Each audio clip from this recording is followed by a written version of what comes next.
We have a few announcements. Can I have your attention, please? Okay, so we have a report for a lost item. It's a big brown envelope branded Isasha Investment Limited, and it contains big white business plan folder. Kindly, if you happen to have come across it, just let us know. Donc, nous avons We have an announcement to make to you. Number one, there's one pitcher who left an envelope in one of the seats in this room. If you have seen a pink envelope that has a business plan inside it, please go to the organizers so that they can give it to the correct owner. When you came in, you found a small bag on each seat. All right, that's a gift. That is a gift from Poppy. Flashy bags, thank you so much. We really appreciate. So if you didn't get one, Poppy, maybe you can stand up. That's Poppy.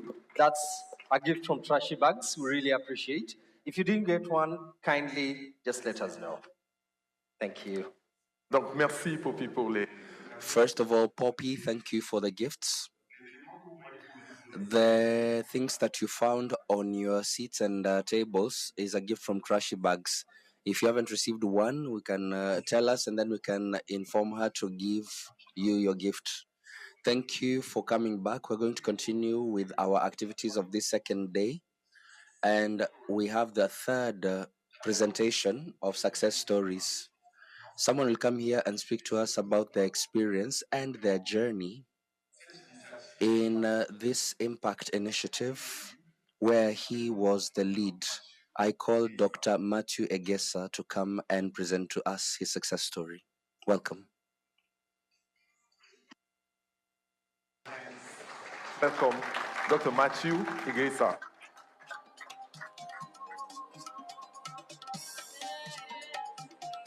Thanks.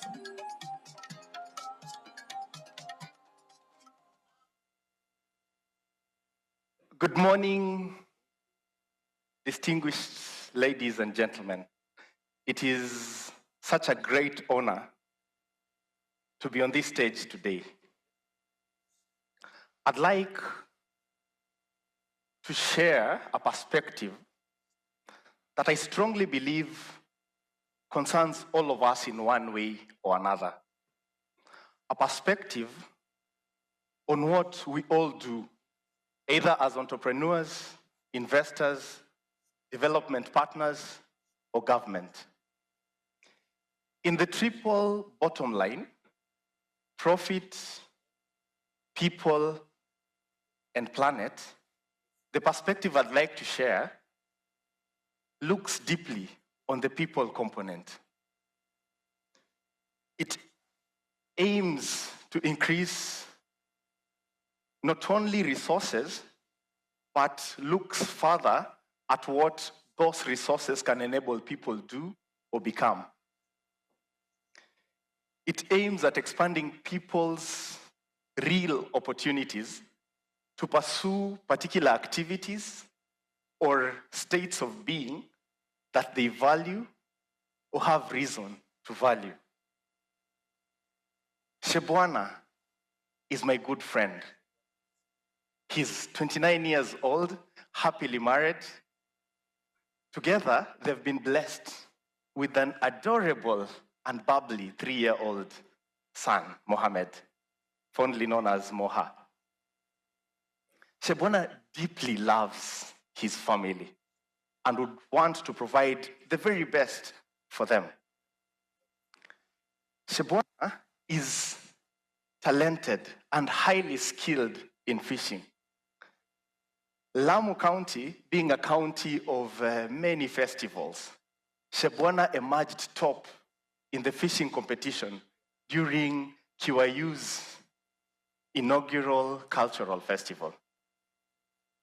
He was runners-up in Lamu's cultural festival just in November last year. Shebwana lives in Kiwayu Island.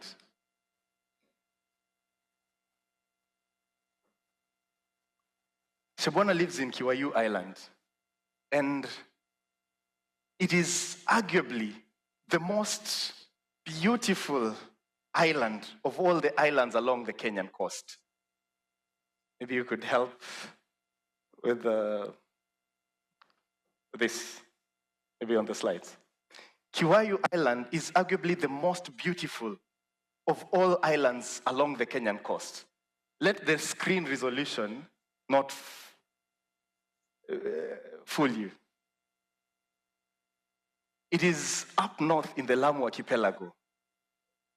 Sadly, it is not connected to the national electricity grid. It has one public school and one dispensary. Public transportation between Lamu and Kiwayu is very challenging. There is only one public boat that shuttles between Lamu and Kiwayu. When it sails to Kiwayu, it'll take up to 2 days in Kiwayu before getting back to Lamu. And in a week, the most trips it can make to Kiwayu is 2. So the alternative to taking that public transport is hiring a fishing boat, which is overly expensive for most of the residents in Kiwayu.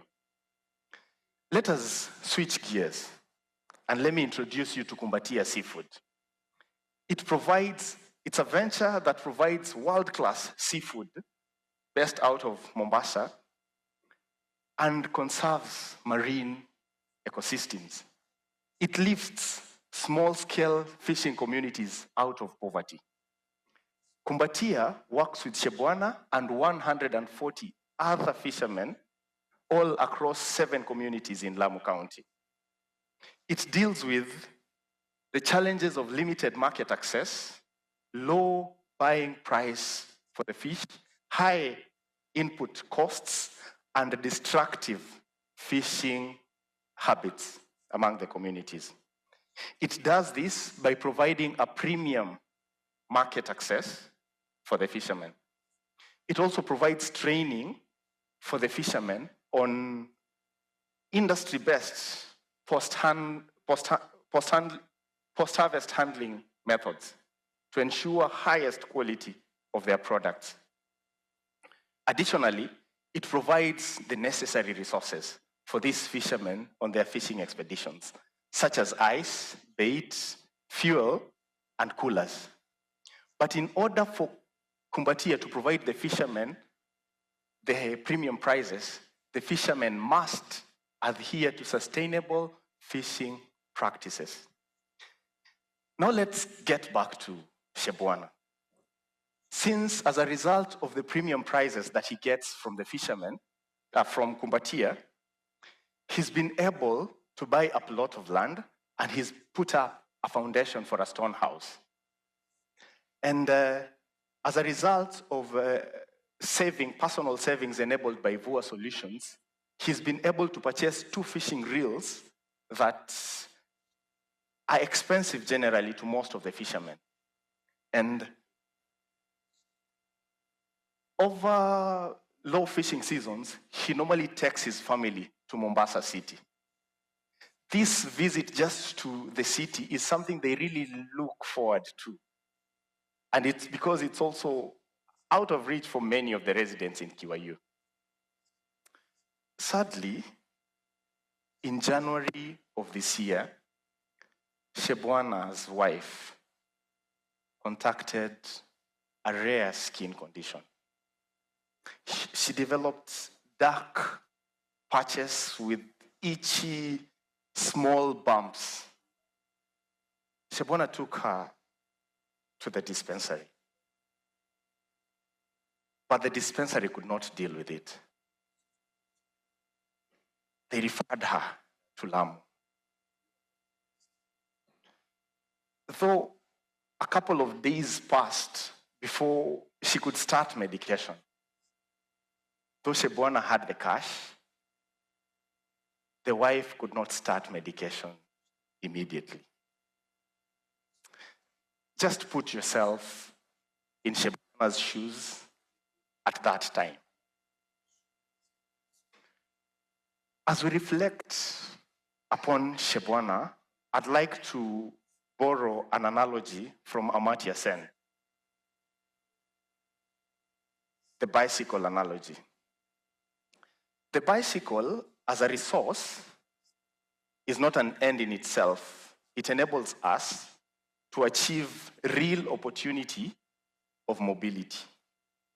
But to achieve that opportunity, there are other factors, either personal, social, environmental, that enable us achieve that mobility. For example, if I have a bicycle, but I don't have the skills to ride the bicycle, I'll not achieve mobility.